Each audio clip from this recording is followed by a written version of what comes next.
ክሬዲት ስኮራችን እንዴት ነው የሚተመነው እንዲሁም ደግሞ እንዴት ነው ሊበላሽ የሚችለው የሚል ጥያቄዎች ይቀርቡልናል። ዛሬ በትንሹ አስረዳችኋለሁ። ክሬዲት ስኮራችን የሚተመነው በእነዚህ 5 ነገሮች ነው። ፔመንት ሂስትሪ 35% ሲኖረው፣ አማውንት ኦውድ ደግሞ ወደ 30% ኦፍ ስኮር ሲሆን፣ ሲጨምር ደግሞ ሌንግት ኦፍ ዮር ክሬዲት ምን ያህል ጊዜ ሄዳችሁ እንደያዛችሁት፣ ሲጨምር አዳዲስ ክሬዲት ካወጣችሁ፣ ከዛም ደግሞ ምን አይነት ክሬዲት ሚክሶች እንዳሏችሁ ነው።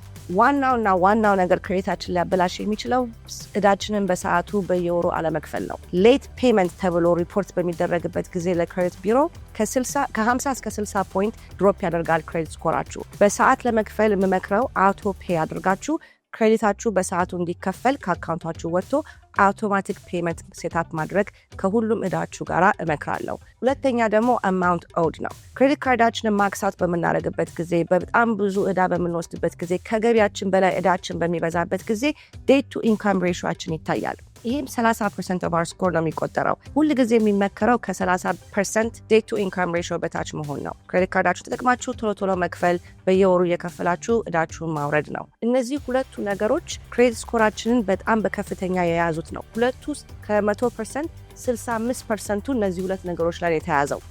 እዳችሁን በሰዓት መክፈል እንዲሁም ደግሞ ያላችሁን እዳ ከገቢያችሁ ጋር 30% በታች እንዲሆን እንመክራለን። ስለዚህም ሆነ ስለሌላ ጥያቄ ካላችሁ ደውሉልን።